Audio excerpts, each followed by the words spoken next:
Hello, my name is Jason Birmingham, and today I'm going to talk to you about an interview that I did with a very significant leader in my life. He's created a lot of success within his industry, and he's been a longtime family friend of mine. And he's mentoring me right now. So this interview, it was a blessing to be able to pick his brain, and I've drawn out 3 different concepts that I want to talk to you about. The first one is external versus internal motivation.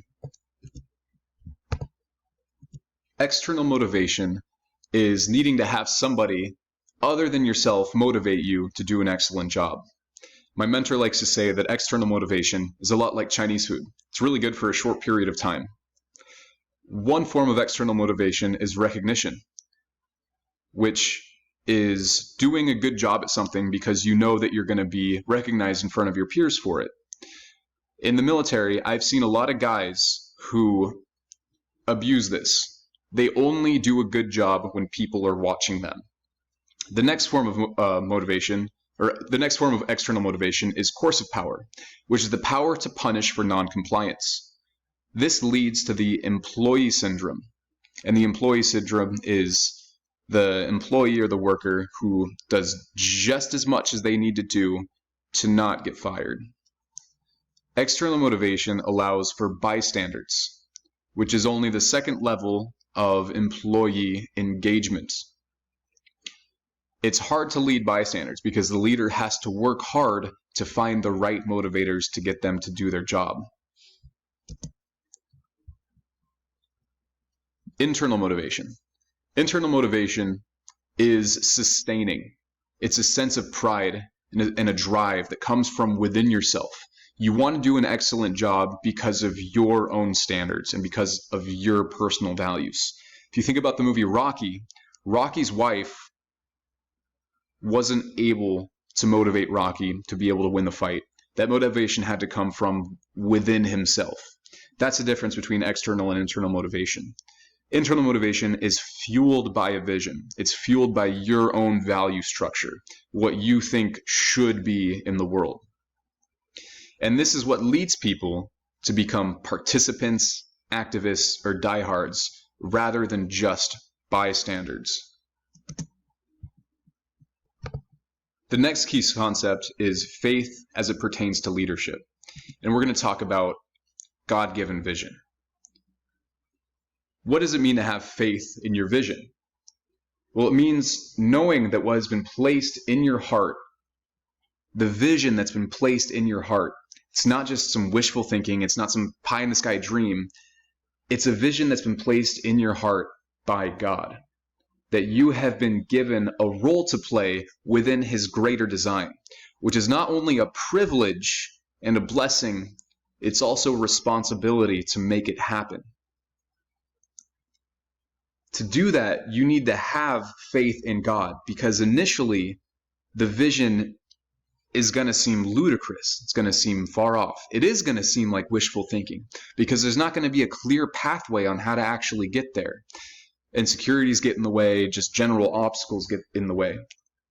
And my mentor quoted his mentor before, how he would always used to tell him that you need to have faith in the unseen. Whereas you don't see the vision actually coming to fruition right now, it's knowing that it eventually will. So without knowing the exact path, it's stepping out anyway in belief, asking yourself constantly, what's the next right thing to do? And then do it with the enthusiasm that things will in fact come to fruition. John Maxwell explains that Scripture demonstrates this when he says, even a cursory glance through Scripture demonstrates that God specializes in taking broken, weak individuals and changing the course of history through them. And having faith in leadership also means having faith in others, believing in them and knowing that God has given them strengths in order to help and aid this mission. The third key concept is servant leadership. And servant leadership is crucial because of what we just talked about, having faith in others. Servant leadership is about being able to encourage others, increase their self-worth, so that they which increases their capabilities and capacities. To do this, there are many different opportunities that will arise that allow you to serve and encourage them. My mentor tells me that even when the garbage truck driver comes by, he'll be outside with a bottle of water and a snack bar, and he'll just give it to him. And in fact, the other day, the trash truck driver got out and he hugged him and he said, "Man, I really appreciate you. I needed this today." And there's many different opportunities like that, whether it's in your organization or whether it's out, to be able to see different opportunities, to look into people and to bless them. Bless them with your time, bless them with your resources, bless them with your wisdom. Because Blanchard says, for the servant leader, the main reason for leading is to help other people win. And there should be a holistic perspective applied to that. It's not just helping them win in business, it's helping them win in their life, helping them with themselves and with their faith as well. And this requires a great deal of humility, of not wanting to take the spotlight. It's the timeless picture of Jesus Christ cleaning the feet of his disciples. And my mentor also talks about his mentor, a guy that's created massive amounts of wealth, massive amounts of success, to the point where he could just take his pile of money and go buy a private island and spend the rest of his life there in isolation and just be comfortable. But he doesn't do that. Instead, he takes his money and he invests it back into his people, the people that he loves. He invests his time back into them so that they can live a life just as satisfying as his own. So some final thoughts and concluding remarks on this. There's a lot of things that I took out of this. Two important thoughts that I took was that it amazes me. My mentor, who I interviewed, during the interview, he still referenced and quoted his mentor many, many different times.